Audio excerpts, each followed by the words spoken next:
आज हिमाचल कांग्रेस भवन में हमारी ये विशेष प्रेस वार्ता अखिल भारतीय महिला कांग्रेस की तरफ से आयोजित की गई है। सबसे पहले मैं अपनी अध्यक्ष जो 7 साल तक हिमाचल प्रदेश महिला कांग्रेस की अध्यक्ष रही हैं, जैनब चंदेल जी को बधाई और शुभकामनाएं देती हूं। इन्हें चाइल्ड वेलफेयर की जो जिम्मेदारी हिमाचल सरकार ने सौंपी है, उसके लिए हम हिमाचल सरकार और मुख्यमंत्री सुक्खू जी का भी धन्यवाद करना चाहते हैं। जैनब चंदेल जी को जिम्मेदारी के बाद हम लोगों ने तृप्ता ठाकुर जी को महिला कांग्रेस हिमाचल प्रदेश की जिम्मेदारी सौंप दी है। तृप्ता ठाकुर जी हिमाचल प्रदेश महिला कांग्रेस की एक्टिंग प्रेसिडेंट नियुक्त की गई हैं और आज ये जैनब चंदेल जी से अपना जो महिला कांग्रेस का झंडा लेंगी और पद ग्रहण आज करेंगे। इसी के साथ आज का जो मुद्दा है, मैं धन्यवाद करती हूं हमारे साथ डिप्टी मेयर उमा कौशल जी, हिमाचल की सभी महिला पार्षद आज इस मंच पे आपके सामने हैं। हम श्रद्धांजलि देते हैं, याद करते हैं श्री राजीव गांधी जी को, जिन्होंने 73-74 कॉन्स्टिट्यूशनल अमेंडमेंट संविधान संशोधन ना किया होता तो ये आधी आबादी इन पदों पर एक जनप्रतिनिधि के तौर पर आपको ना दिख रही होती। आज कांग्रेस और राजीव जी की सोच है कि देश में 15 लाख बहनें पंच, सरपंच, प्रधान, नगर निगम पार्षद, मेयर और डिप्टी मेयर के पदों पर बैठी हुई हैं। ये कांग्रेस की सोच थी, लेकिन आधी आबादी पूरा हक मांग रही है।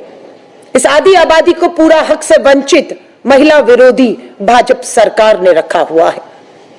2010 में कांग्रेस की सरकार में सोनिया गांधी जी यूपीए की चेयरपर्सन थी। हम लोगों ने खुद राज्यसभा में बहुमत था, महिला आरक्षण कानून पास करवाया राज्यसभा में। लोकसभा में बहुमत नहीं था, सहमति नहीं बन पाई, बिल पास लोकसभा में नहीं हुआ।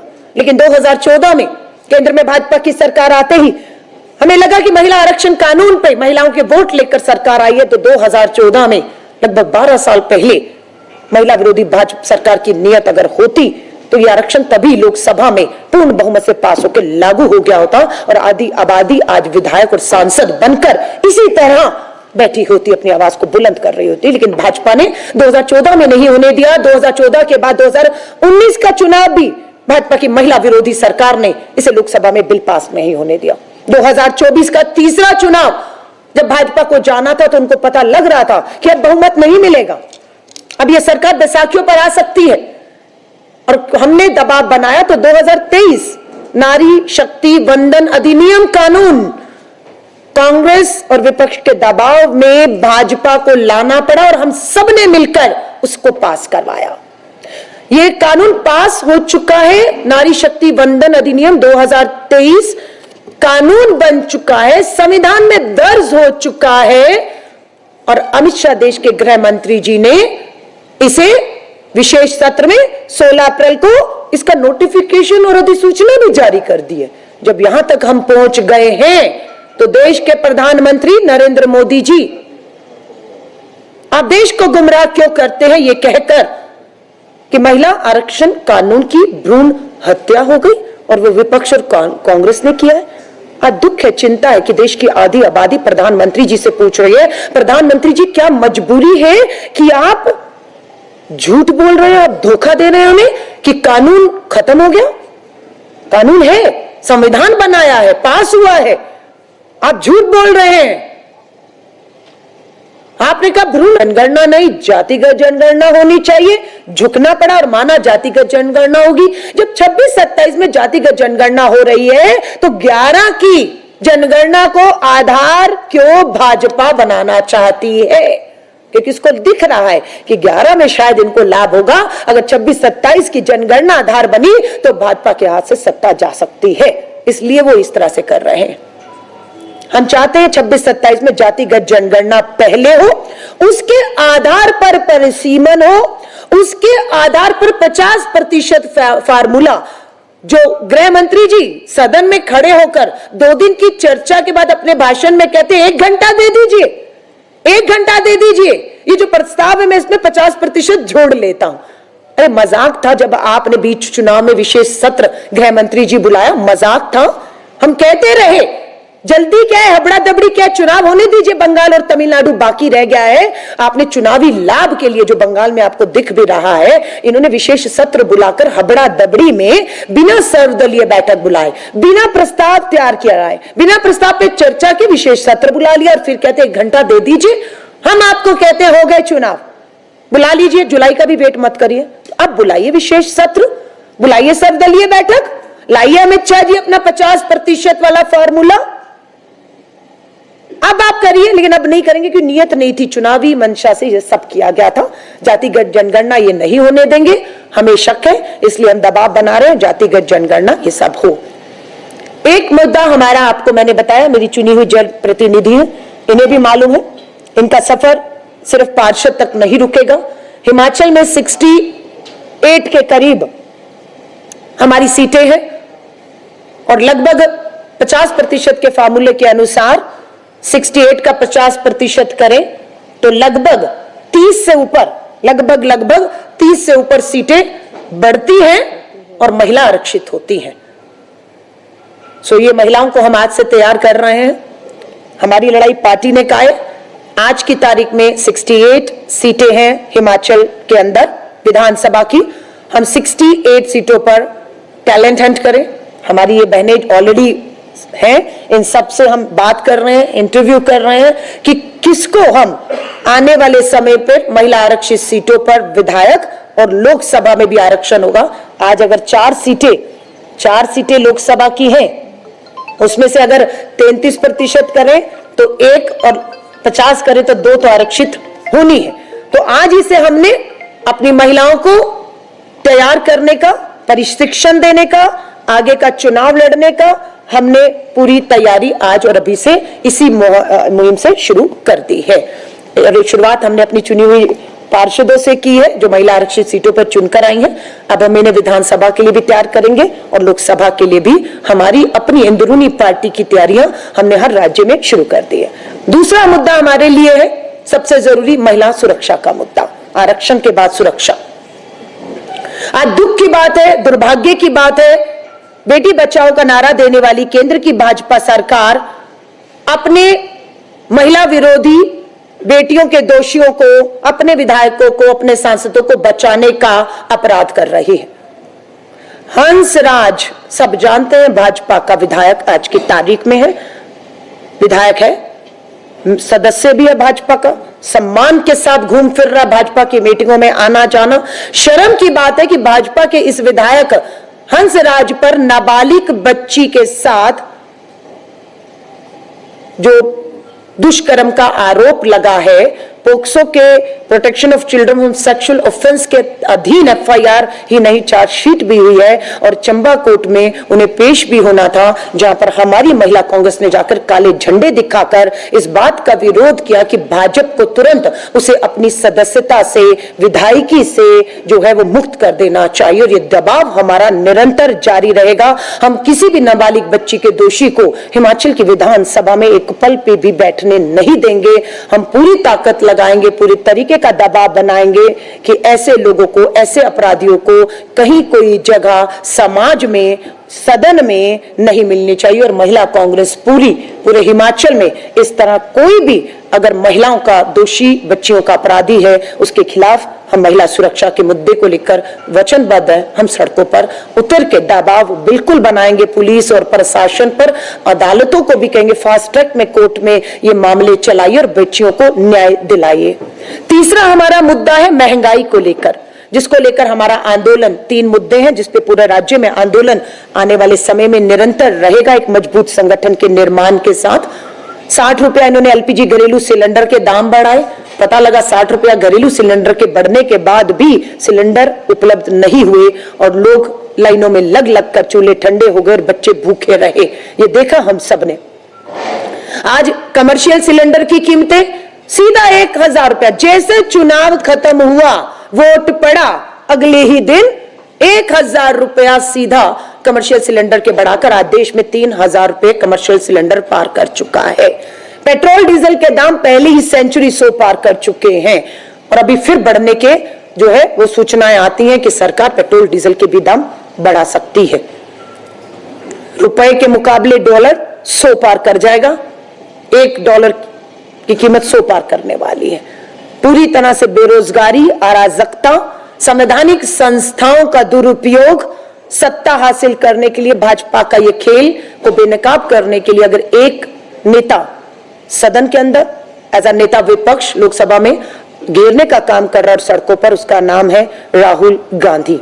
और पूरी भारतीय राष्ट्रीय कांग्रेस, पूरी महिला आदि आबादी अपने उस नेता, पूर्व कांग्रेस अध्यक्ष, लोकसभा में नेता विपक्ष श्री राहुल गांधी जी के साथ पूरी ताकत बनकर खड़ी। और हमें हमारे नेता श्री राहुल गांधी जी ने विश्वास दिलाया है कि जुलाई के अंदर जो लोकसभा का सत्र मानसून आएगा और राज्यसभा में भी हमारी पूर्व कांग्रेस के अध्यक्ष श्रीमती सोनिया गांधी जी बैठी हैं, हमारे कांग्रेस के राष्ट्रीय अध्यक्ष मल्लिकार्जुन खड़गे जी, और लोकसभा में राहुल जी के साथ प्रियंका जी भी हैं।